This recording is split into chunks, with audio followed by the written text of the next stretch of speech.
Está aquí el Padre José de Jesús Aguilar Valdés, la voz amable de la radio. La voz amable de la radio. Esto es En tu Camino, en tu Camino, en tu Camino. Caminaré en presencia del Señor. Caminaré en presencia del Señor. Ama al Señor porque escucha mi voz suplicante. ¿Qué tal, amigos, amigas? Muy buenas tardes y bienvenidos a este programa En tu Camino, en esta semana tan especial porque usted sabe que es la Semana Santa o la Semana Mayor. Nosotros precisamente por eso hemos preparado un programa especial dedicado a la Semana Santa que ayer se inició y por eso les explicaremos lo más importante de estos días. Y para ello contamos, amigos, con nuestro productor Sergio Enríquez, a quien saludo en este momento. ¿Qué tal, Sergio? Muy buenas tardes, ¿cómo estás? Padre José, muy buenas tardes. Muy bien, gracias a Dios, muy contento ya de iniciar este lunes y muy contento sobre todo por saludar a nuestros amigos Radio Escuchas que ya nos están acompañando. Todo el equipo les envía un abrazo cariñoso, nuestros compañeros en los teléfonos atendiendo llamadas. Bueno, y también agradezco a quienes estarán ayudándonos en este programa, David Chávez, Raúl Mauricio Hernández y Salvador Romero. ¿Y quieren ustedes saber punto por punto qué es la Semana Santa y qué se celebra? Pues listos. Comenzamos diciendo que la Semana Santa inicia con el Domingo de la Pasión del Señor o Domingo de Ramos. Este domingo los cristianos recordamos la entrada de Cristo en Jerusalén y lo aclamamos cantando Hosana.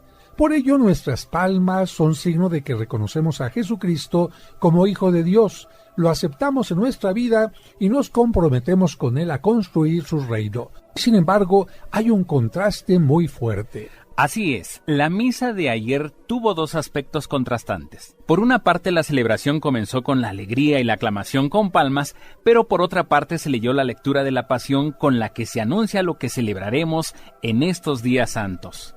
Jesucristo es verdaderamente el Mesías, el que viene en nombre del Señor, y por esa misma razón debe morir en la cruz. Ayer el color del ornamento de todos los sacerdotes fue de color rojo, en una clara alusión a la sangre que Cristo derramará por la humanidad. Ya nos han comentado que ayer se leyó la Pasión de Cristo, pero falta mencionar de cuál de los 4 evangelios se toma. Cada año se lee una versión distinta de la Pasión de Cristo. Un año la del Evangelio según San Lucas, otro año la de San Marcos y otro año la de San Mateo, pero nunca se lee la del Evangelio de San Juan. ¿Por qué? Porque la Pasión según San Juan se reserva para leerla todos los años, pero el Viernes Santo. Generalmente las personas ponen en las puertas de sus casas las palmas bendecidas para que les recuerde su compromiso con Jesús. Desgraciadamente, hay quienes las ponen con un sentido mágico, para espantar a los ladrones. ¿Y qué hacer con las palmas del año pasado? Las palmas del año pasado ya se secaron y se supone que las personas las llevaron a la iglesia una semana antes del miércoles de ceniza para que se quemen y se haga con ellas la ceniza. Esperemos que la gente no coleccione palmas secas de todos los años. En México, que es un pueblo con sentido creativo y festivo, las palmas se embellecen con las manos maestras de los artesanos que las tejen y les dan formas caprichosas. Sin embargo, no importa la forma de la palma, lo que importa es su significado y nuestro compromiso con Cristo. Algunos nos han preguntado si hay alguna celebración especial el lunes, martes y miércoles de esta semana, y les respondemos que a nivel general no. Durante esos días no se celebra nada en especial, puesto que la Biblia no nos menciona nada en relación a la pasión de Jesús. La Sagrada Escritura vuelve a mencionar el inicio de la pasión hasta el Jueves Santo. Por eso del Jueves Santo vamos a recordar lo siguiente: la última cena y el lavatorio de los pies. El Evangelio nos menciona que Jesucristo pidió a sus discípulos que prepararan todo lo necesario para celebrar la cena de la Pascua. Esa cena conmemoraba la libertad que Dios había dado a los judíos cuando eran esclavos en Egipto, en tiempo de Moisés. De hecho, la palabra Pascua, Pesaj en hebreo, significa paso, el paso de la esclavitud a la libertad.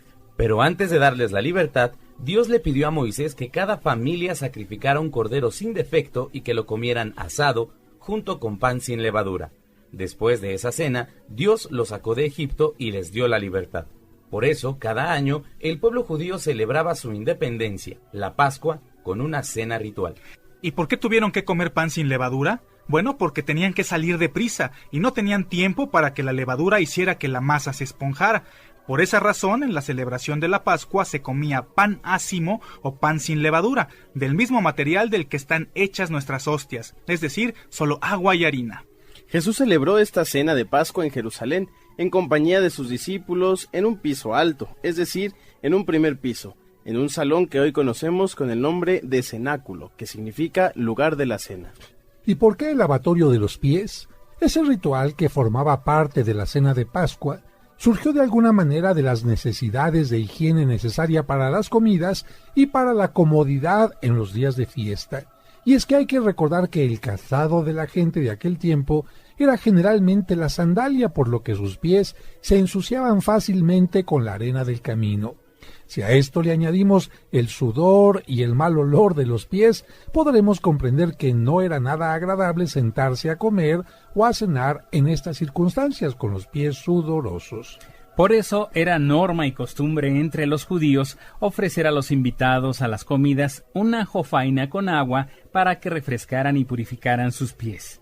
Este trabajo lo hacía uno de los sirvientes de la casa y nunca el anfitrión. Aprovechando esa costumbre y regla, Jesús decide dar una enseñanza a sus discípulos y toma el puesto del sirviente. Se levanta de la mesa y les lava los pies a sus discípulos, enseñándoles así que el que quiera ser el mayor se convierta en el servidor. También durante la cena les hablará del mandamiento nuevo, amarse los unos a los otros. En la intimidad de aquella cena, pocas horas antes de su muerte, Jesús quiso entregarles la vida a sus discípulos en el pan ácimo y en el vino, diciendo: tomad y comed, y tomad y bebed. Así celebró por primera vez la Santa Misa y les dio el mandato de que siempre hicieran eso en memoria suya. Él mismo tomó el lugar del cordero que debía ser sacrificado para celebrar la Pascua al entregar su cuerpo en la cruz. Por eso San Juan Bautista lo había señalado al inicio de su predicación diciendo: este es el Cordero de Dios que quita el pecado del mundo.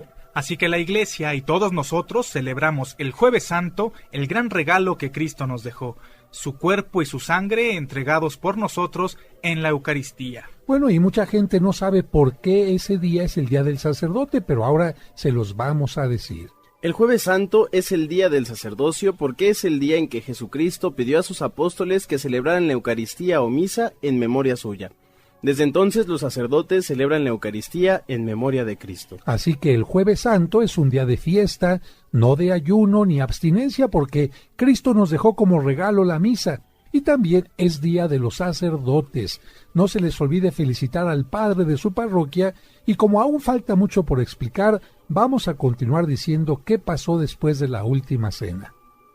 Jesús salió del cenáculo junto con sus discípulos y se dirigió al monte de los Olivos, al huerto de Getsemaní, un lugar tranquilo y solitario para hacer oración. Allí invitó a 3 de sus discípulos, Pedro, Santiago y Juan, a que hicieran oración cerca de él. Sin embargo, todos los discípulos se quedaron dormidos. Jesús empezó a sentir el abandono de sus apóstoles y, aunque era Dios, también era hombre y como humano sintió un gran miedo. En su oración por esto pedía a Dios Padre que si fuera posible dejara pasar ese trago amargo, ese paso difícil, pero que si era necesaria su pasión y muerte, que se hiciera su voluntad. Después de la última cena, Judas Iscariote, el traidor, había ido en busca de los enemigos de Jesús para indicarles dónde lo encontrarían. Él sabía que Jesús iría a hacer oración al huerto de los Olivos. Como era de noche y estaría oscuro, les dijo a los guardias que atraparan al primero que saludara. En ese tiempo el saludo común entre los judíos era un beso. Y así, con un beso, traicionó a su maestro. Un beso de amor, supuestamente, convertido en un beso de traición y muerte. Toda aquella noche del jueves, Cristo no pudo dormir un solo instante, y con lo que sucedió con aquella traición, la traición de Judas, comienza ya la reflexión del Viernes Santo. Y seguimos hablándote de la Semana Santa, pero ¿qué crees? Tenemos que hacer un corte y regresamos enseguida. Esto es En Tu Camino. Caminaré en presencia del Señor. Camina. En tu camino, un programa para encontrar la meta. Dios te salve María, Virgen sin mancha. Seguramente en algún momento te has hecho preguntas como estas. ¿Qué son las advocaciones marianas? ¿Acaso hay varias vírgenes? ¿Cuál fue la primera imagen de la Virgen María que llegó a México y dónde se encuentra? Conoce las respuestas a estas preguntas y mucho más sobre la Virgen María y sus advocaciones escuchando los sábados marianos de En tu Camino. Ruega siempre, Señora, hoy te rogamos. Por eso, precisamente en este programa tratamos de que tú conozcas algunas de las advocaciones, historias y cosas que se escriben, que se componen, que se esculpen, que se pintan en honor a la Virgen María. Dios te salve María, Virgen sin mancha. Te esperamos el próximo sábado en su nuevo horario, a las 12 del mediodía. Todas las imágenes recuerdan a una sola mujer, a una sola Virgen María, pero tiene muchos distintos rostros a través de lo que han hecho los pintores, los artistas. Recuerda, los sábados marianos de En tu Camino a las 12 del mediodía. Y bendito tu vientre, Madre de Dios. En tu camino, un programa para encontrar la meta.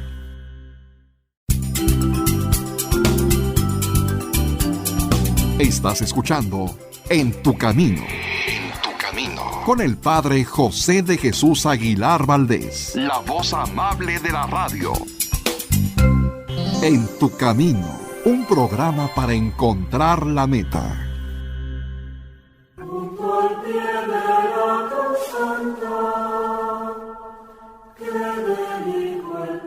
Muchas gracias por seguir con nosotros en la 1470 de Grupo Fórmula y continuamos con esta información especial de la Semana Santa. Después del beso de Judas, la guardia apresó a Jesús y lo llevaron a la casa de los dirigentes de los judíos. Ese grupo se llamaba el Sanedrín y estaba conformado por el sumo sacerdote y 70 hombres prominentes de la nación. El sumo sacerdote era Caifás, pero sobre él tenía mucha influencia su suegro Anás, que había sido sumo sacerdote antes que él. Toda aquella noche fue muy turbulenta para Jesús porque estuvo llena de interrogatorios, ofensas y golpes.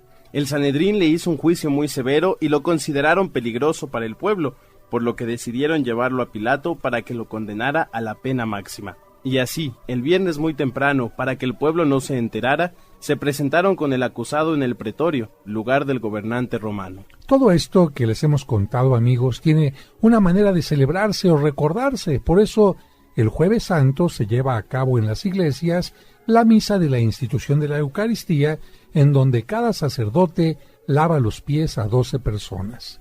Y hay que recordar que, aunque estamos en la Semana Santa, el jueves es un día de fiesta, por lo que en esta misa se canta el Gloria, que se suprimió durante la Cuaresma, y también se tocan las campanas, pero ya en la consagración con el anuncio de que Cristo se entregará en la pasión, en lugar de las campanas se deben tocar las matracas, instrumento que suple a las campanas y que se tocará en las llamadas de atención al pueblo durante todo el viernes, ya que ese día está prohibido que se toquen incluso las campanas del campanario para llamar a los ritos.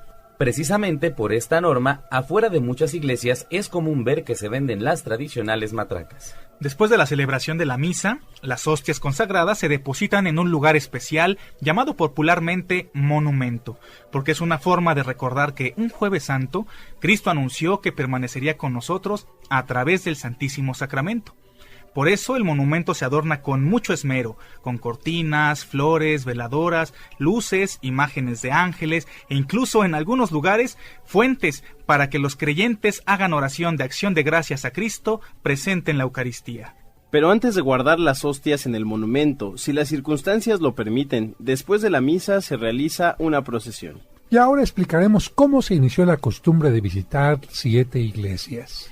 Como todas las iglesias ponen su monumento dedicado a la Eucaristía, muy pronto los creyentes comenzaron a realizar recorridos para visitar varios monumentos, no solo para ver cuál de todos estaba mejor realizado, sino para dedicar momentos de oración y sobre todo para poder obtener una indulgencia. A propósito de esto, quiero comentarles que lo de las indulgencias viene de Roma, pero lo vamos a explicar.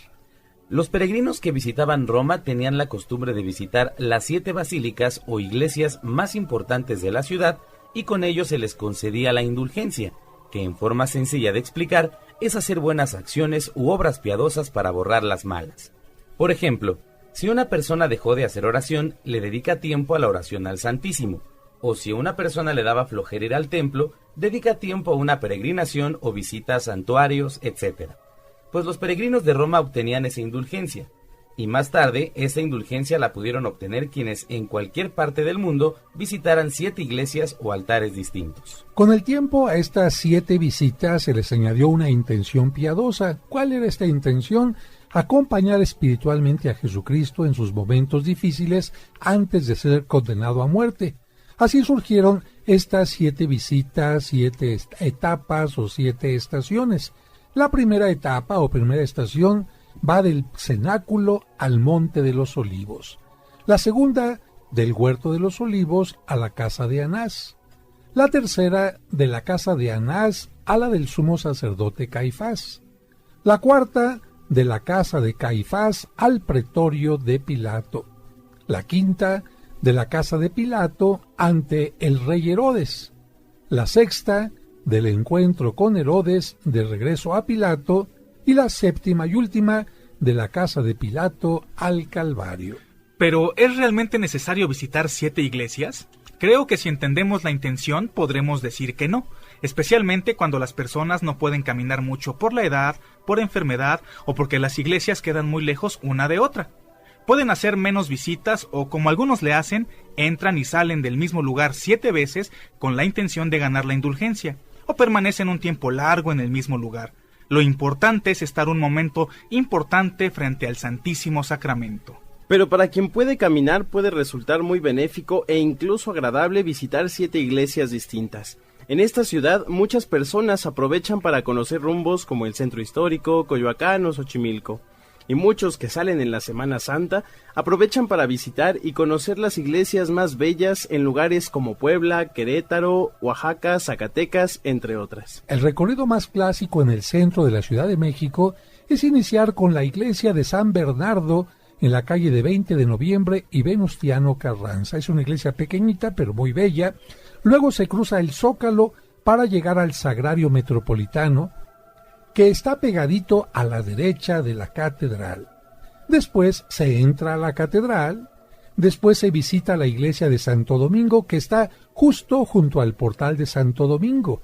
Luego se continúa a la iglesia de la Profesa, en la esquina de Isabela Católica y Madero.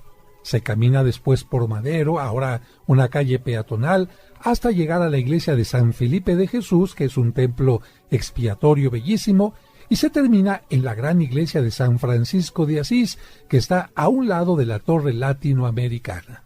Para quienes no pueden caminar mucho, la catedral es una buena opción porque tiene 14 capillas y en cualquiera de ellas se puede hacer un momento de oración para concluir en donde está el Santísimo. Y para los que no pueden caminar por problemas de salud o de edad, les recordamos que pueden hacer el recorrido espiritualmente desde su casa, su cama o silla de ruedas. Hemos comprendido ya lo que se celebra el Jueves Santo, pero el tiempo apremia y ahora vamos a explicar el Viernes Santo. Por la mañana del viernes se realizó el juicio de Cristo. Los jefes del pueblo lo presentaron a Pilato y éste, después de mandarlo a azotar, lo condenó a morir crucificado. Después de caminar por la calle de la amargura, Jesús salió de la ciudad y llegó hasta el monte que la gente llamaba Gólgota, Gabatá, Monte de la Calavera, o Calaverario o Calvario. La gente llamaba así a ese lugar porque era un lugar de suplicio en donde se ejecutaba a los condenados a muerte. Muchas veces se dejaban ahí los cuerpos de los muertos para que los destrozaran los buitres y por eso muchos restos de sacrificados quedaban allí, especialmente las calaveras. Estos momentos los recuerda la Iglesia mediante la celebración del Vía Crucis. De hecho, las palabras Vía Crucis están en latín y significan el camino de la cruz. Es importante mencionar que no todas las estaciones del Vía Crucis están marcadas en la Biblia, sino que proceden de la tradición popular y de testimonios muy antiguos. Los 14 momentos o estaciones del Vía Crucis son los siguientes. La primera, Jesús es condenado a muerte. La segunda, Jesús es cargado con la cruz.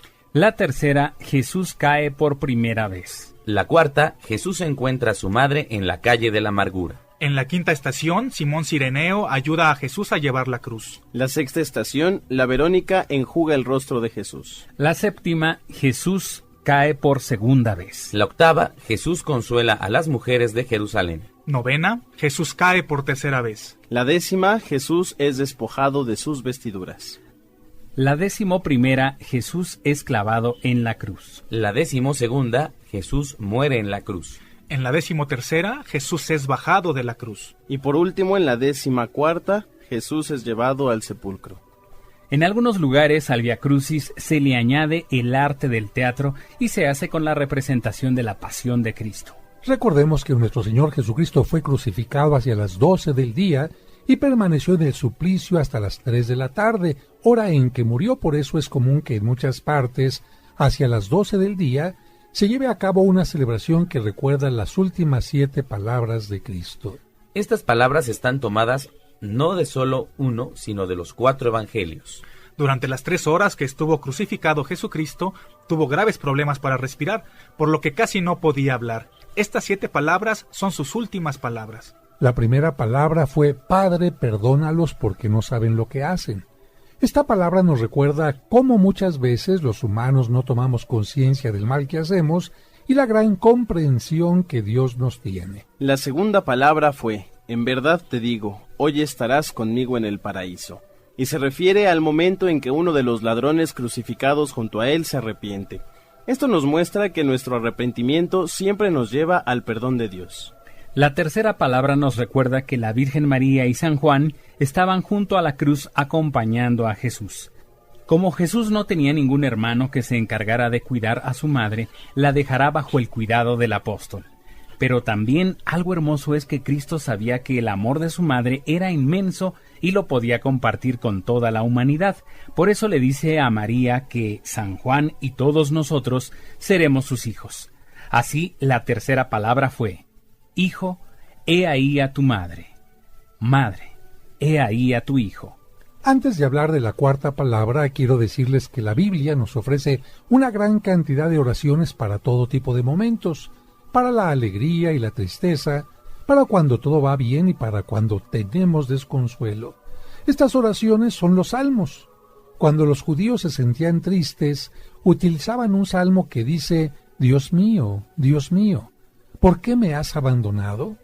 Estas palabras fueron la cuarta palabra de Cristo. Aún en la cruz, Jesús nos enseñó a orar.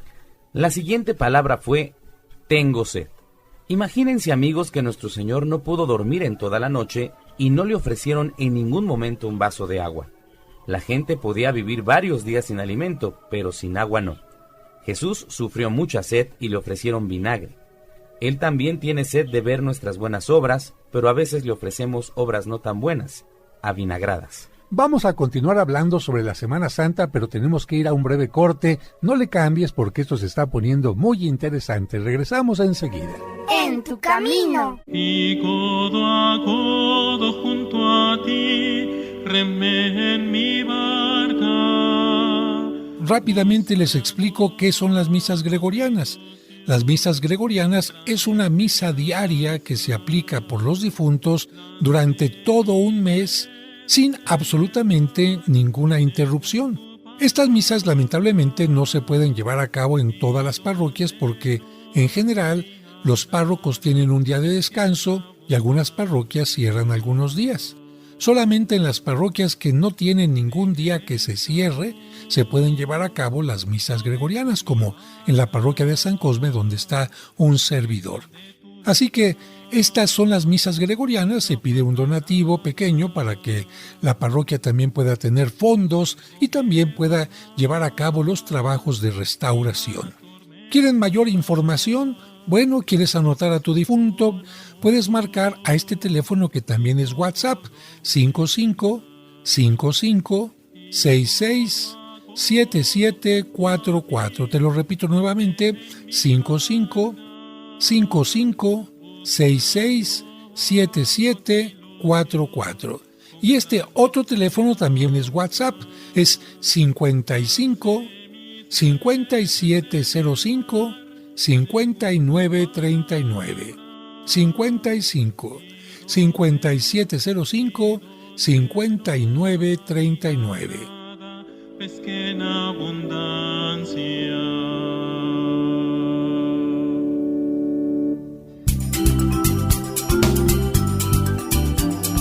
Estás escuchando En tu Camino. En tu Camino. Con el Padre José de Jesús Aguilar Valdés. La voz amable de la radio. En tu camino.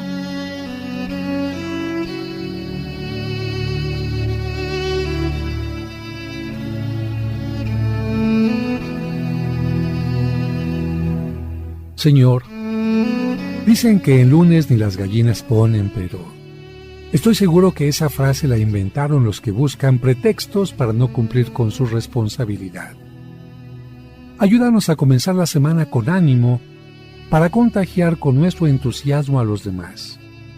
Que la sabiduría nos haga ver los problemas como oportunidades para crecer y desarrollar nuestra creatividad.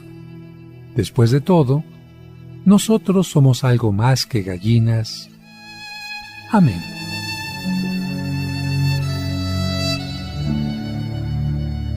Y continuamos hablando sobre los temas de la Semana Santa que a ti te interesan. La sexta palabra fue: todo está consumado.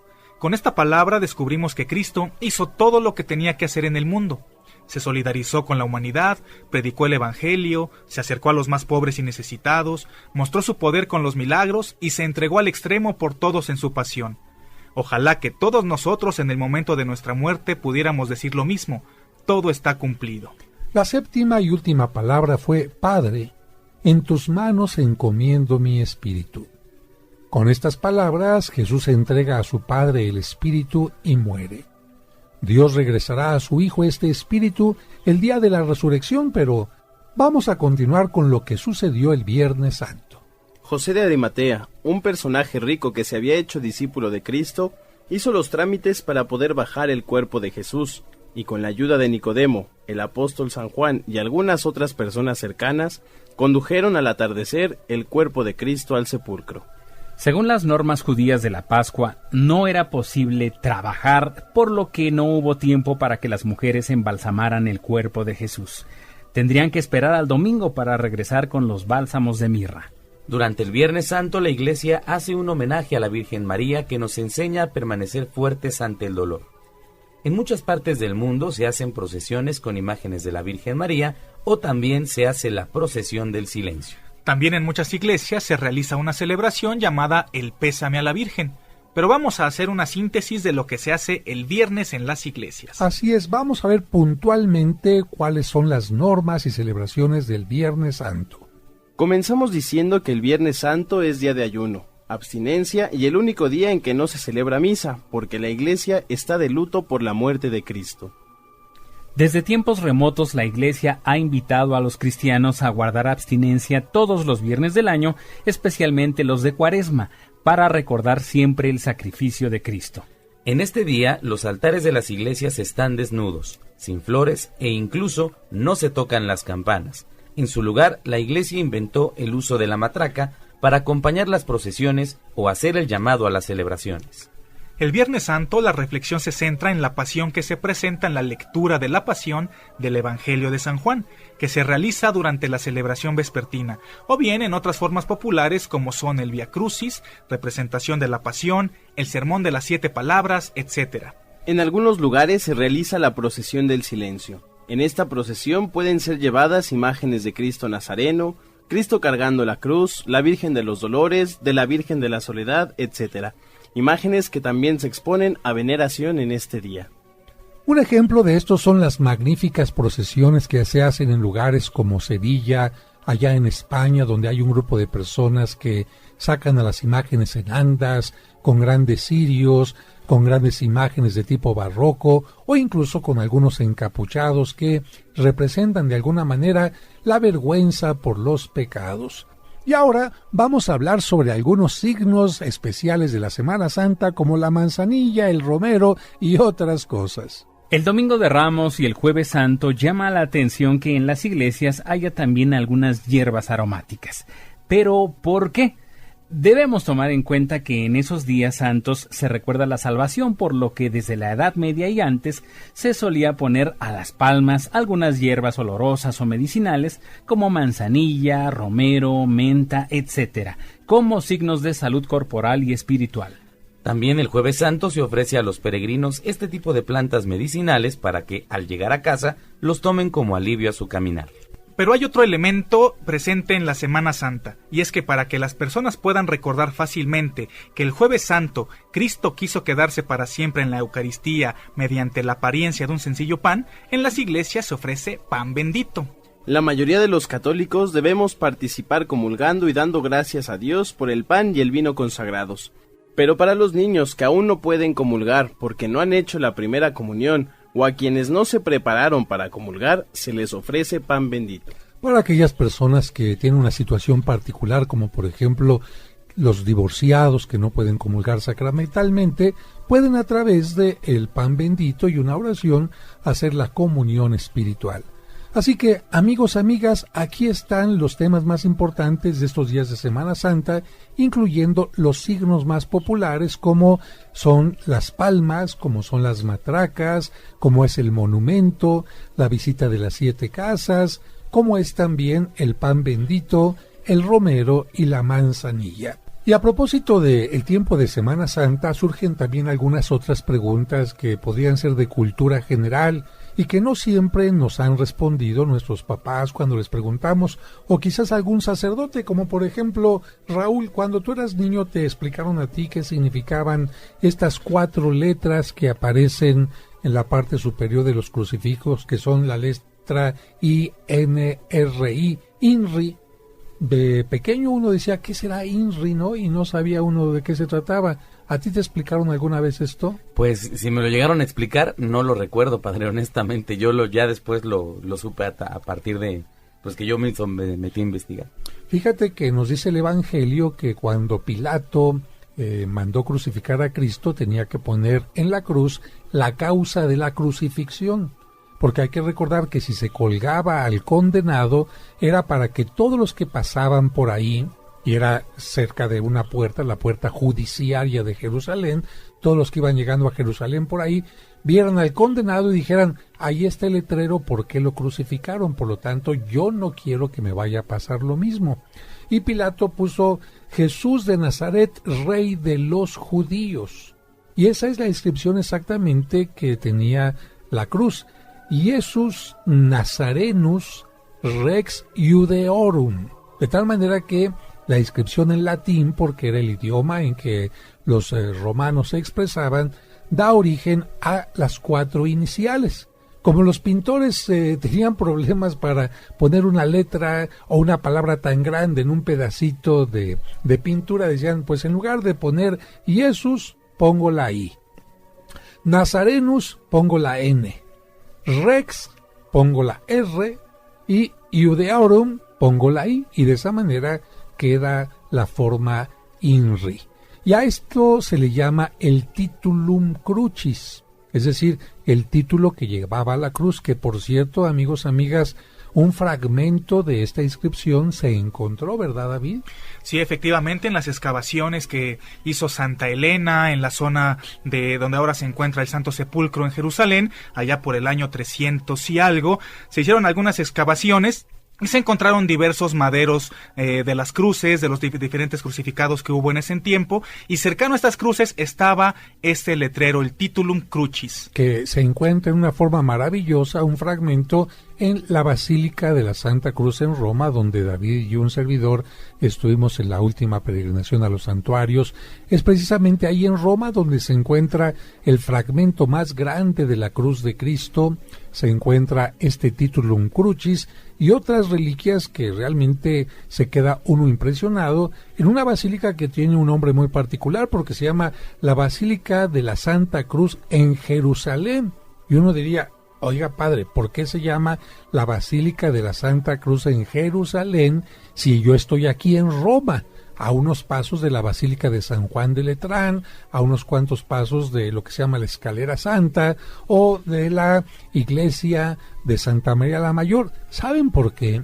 Porque Santa Elena pidió que juntamente con la cruz y estas reliquias que encontró, se llevaran muchos costales de donde se había encontrado la cruz. Es decir, que sobre tierra de Jerusalén se construyera esta nueva basílica.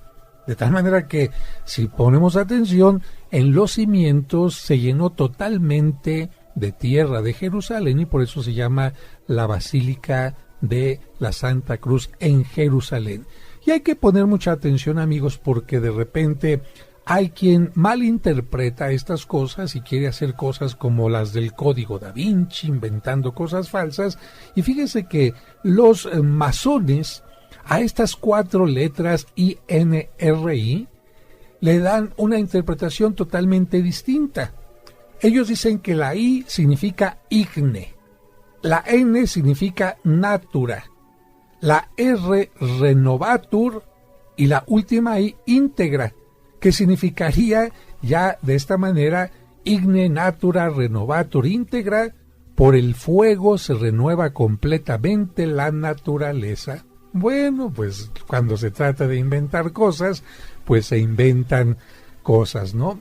Ahora, precisamente hablando de este tipo de reliquias que hemos hablado nosotros, ya sabemos entonces dónde está la cruz, dónde está uno de los clavos, dónde está también el Titulum Crucis, pero ¿dónde se encuentra la columna donde Cristo fue flagelado? También la visitamos nosotros, ¿te acuerdas, David? En otra basílica de Roma. Efectivamente, Padre José, prácticamente a una media calle, a una calle de la Basílica de Santa María la Mayor, se encuentra un templo más pequeñito que estas basílicas, que se llama el templo de Santa Praxedes.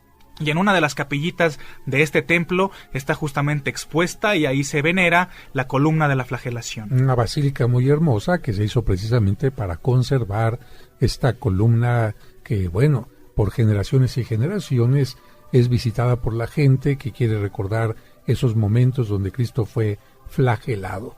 Tenemos que hacer un corte y regresamos enseguida. Esto es En Tu Camino. En Tu Camino, un programa para encontrar la meta.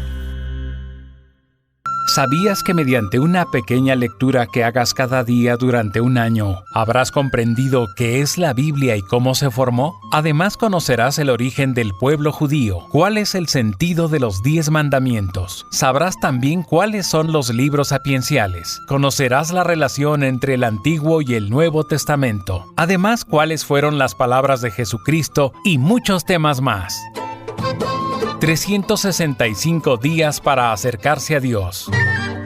Adquiérelo en la parroquia de los Santos Cosme y Damián, Serapio Rendón 5, Colonia San Rafael, a 2 calles del Metro San Cosme. O pregunta por los envíos y la versión digital enviando un mensaje a través de WhatsApp a los teléfonos 55 55 66 7744 o al 55 5705 5939. 365 días para acercarse a Dios. Un libro del Padre José que te hará crecer en tu vida espiritual y te hará descubrir que Dios está más cerca de ti de lo que te imaginas.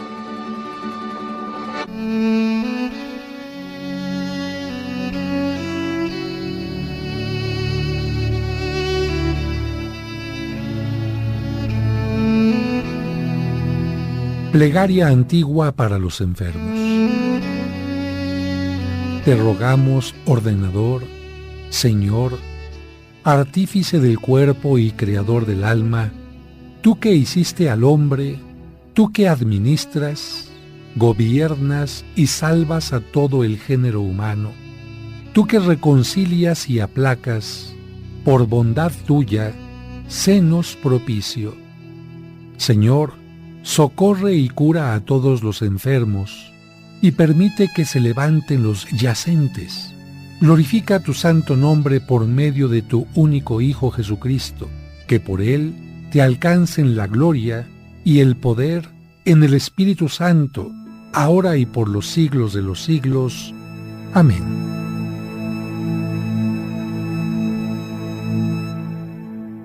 En tu camino, un programa para encontrar la meta.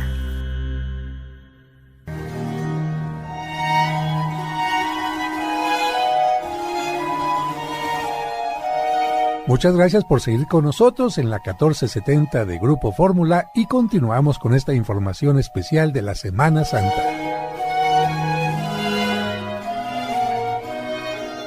Por otra parte, muchas personas se preguntan si es cierto que el cáliz que utilizó Cristo en la última cena se conserva. Mire, en primer lugar hay que decir que es un cáliz, porque un cáliz no es una copa común y corriente. Un cáliz tiene que estar conformado por 3 elementos. Los griegos son los que inventaron estos tipos de copas, vamos a llamarles así, y tienen la copa como tal, es decir, donde se vierte el vino, el recipiente. Pero tienen también una base, que es decir, algo que sirve para que se sostenga la copa y no se caiga. Pero entre la base y la copa tiene que haber algo que se llama un nudo. Es decir, algo redondo, cuadrado, puede tener distintas formas, pero tiene que tener el nudo para que esta pieza se considere un cáliz. Es decir, Cristo no utilizó una copa común y corriente, utilizó una copa especial para darle importancia a lo que estaba celebrando. Y bueno, este cáliz se supone que se conserva en la Catedral de Valencia. Es un cáliz muy bonito que solamente se le ha añadido 2 elementos para protegerlo, pero es por la mayoría de los investigadores y sobre todo dándole seguimiento a dónde estuvo y cómo llegó al lugar, se supone que es el cáliz que Cristo utilizó en la última cena. ¿Qué otra reliquia de la pasión nosotros podemos encontrar? Seguramente tú has escuchado algo, Raúl, tú, Salvador. ¿Alguna otra reliquia que han escuchado hablar de la pasión de Cristo? Sí, la corona de espinas. La corona de espinas, ¿y dónde se encuentra? Si no me equivoco, en Roma.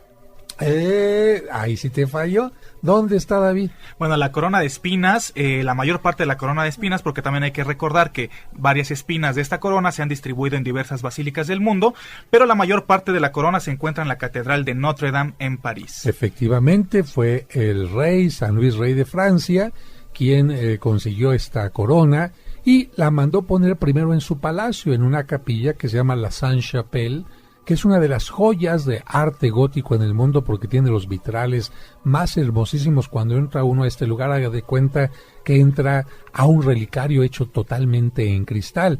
Pero bueno, como toda la gente quería verla, entonces esta corona de espinas se trasladó a lo que es la Basílica de Notre Dame en Francia, y todos los viernes de la Semana Santa se expone ahí en París. Yo he tenido la fortuna de estar precisamente en estos momentos que se expone y besar esta corona de espinas. Pero hay otra reliquia que nuestros amigos también se preguntan, oiga, un pequeño manto que se acercó al rostro de Cristo, ¿cómo se llama eso? Pues es el sudario, ¿no, padre? No. ¿No? ¿Es el sudario? ¿Cómo se llama, Salvador? Bueno, el manto de la Verónica. Nos dice precisamente la tradición que una mujer se acercó a enjugar, a secar, a limpiar el rostro de Cristo, y en ese sudario supuestamente queda el rostro de Cristo. ¿En dónde se encuentra? Porque hay varias tradiciones. La más importante se encuentra en la Basílica de Roma, justamente en una de las esquinas que rodean el altar donde celebra el Papa. En una de estas esquinas está la escultura de la Verónica y de esta mujer que enjuga el rostro de Cristo, y en la parte de arriba se encuentra esta reliquia preciosa que vino a México. Y vamos a decir que la Biblia no menciona el nombre de esta mujer, La Biblia habla de una mujer que se acerca a enjugar el rostro de Cristo, pero la palabra Verónica viene de la palabra vera eikon, verdadera imagen de Jesucristo. Es decir, esta mujer era la verdadera imagen de Cristo, la mujer, porque Cristo nos enseñó a ser misericordiosos y esta mujer fue misericordiosa. Entonces, esta mujer era una imagen de Cristo que se acercaba al más necesitado. Pero la tradición nos menciona también que sobre ese paño, vamos a decir así, quedó grabado el rostro de Cristo, y precisamente es una de las reliquias que solamente se exponen en los años santos y que vino aquí a México en una exposición que a mí me tocó estar acompañando, la exposición de Tesoros del Vaticano. Y como requiere de una luz muy especial, pues estuvo en una sala donde la gente entraba, había una vitrina muy oscura, había que acercarse y ya cuando se acercaba uno, la luz aumentaba un poquito para verla. Pero como mucha gente pasaba y veía oscurito, se seguía y no se dieron cuenta que teníamos nosotros una reliquia que solamente ha salido del Vaticano pocas veces y que nos la habían prestado para ese tiempo. A mí me tocó tenerla en las manos, como muchas otras obras de esta exposición. Y bueno, regresó a Roma y no se ha vuelto a exponer en ninguna otra parte del mundo. Otra reliquia importante en donde se encuentra, bueno, hay una túnica que se llama la túnica de Cristo. Y a esta túnica se le llama la túnica inconsútil. De repente es una palabra que muchos no han escuchado. ¿A qué se le llamaría inconsútil? Bueno, esto quiere decir que es una prenda sin costuras, es decir, hecha de una sola pieza, una prenda difícil de confeccionar. Hilada de una sola pieza, porque normalmente ¿qué tenemos? Pues las costureras toman una tela, toman el frente, toman la parte de atrás, las cosen y se acabó. Bueno, para aquellas personas que piensan que Cristo vestía en forma miserable, que Cristo tenía solamente una tela hecha de cosas pobres, hay que decirles que el Evangelio nos menciona que los soldados se pelearon precisamente las vestiduras de Cristo. ¿Por qué? Imagínense, amigos, ¿los soldados se van a estar peleando por una ropa que no valía la pena? Claro que no. Lo que pasa es que Cristo tenía una túnica inconsútil, es decir, una túnica hecha de una sola pieza que en su tiempo tendría que haber costado muchísimo dinero. ¿Quién se la entregó? Quizás se la habrá regalado Nicodemo, José de Arimatea, no sabemos quién, pero Jesucristo no negó, no rechazó este obsequio que le hicieron con mucho cariño. Bueno, pues esta túnica inconsútil, porque además a nivel de religioso es importante, a nivel de digamos, elemento antropológico, elemento de testimonio, porque hay pocas túnicas inconsútiles en la historia, se encuentra en Argenteuil, Francia. De tal manera que es otro lugar donde hay esta reliquia. Y la última, la que todo el mundo conoce, la sábana santa, que se encuentra en la ciudad de Turín. Porque en Turín se encontraba en Francia, pero San Carlos Borromeo quería irla a visitar, no podía caminar ya, él vivía en Milán, y entonces le acercaron un poquito la sábana a Turín, y ahí después ya no regresó a su lugar. Ahí están las reliquias más importantes de la Pasión de Cristo, pero a nosotros nos está llegando el momento de despedirnos. Gracias, Sergio Enríquez. Padre José, muchísimas gracias. Amigos, esperamos que este programa especial pues los haya hecho comprender varios de los signos que pues vemos en la Semana Santa. Gracias, Salvador Romero. Muchísimas gracias, Padre José. Amigos, nos vemos en la siguiente emisión. Muchas gracias, David Chávez. Gracias, Padre. Ha sido muy interesante este programa sobre las celebraciones de la Semana Santa y las reliquias de la Pasión. Muchas gracias, Raúl Mauricio Hernández. Muchísimas gracias, Padre. En este programa aprendimos y comprendimos. Que Dios les bendiga. Padre nuestro, que estás en el cielo, santificado, sea tu nombre, venga a nosotros, venga tu reino, hágase tu voluntad.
En tu camino.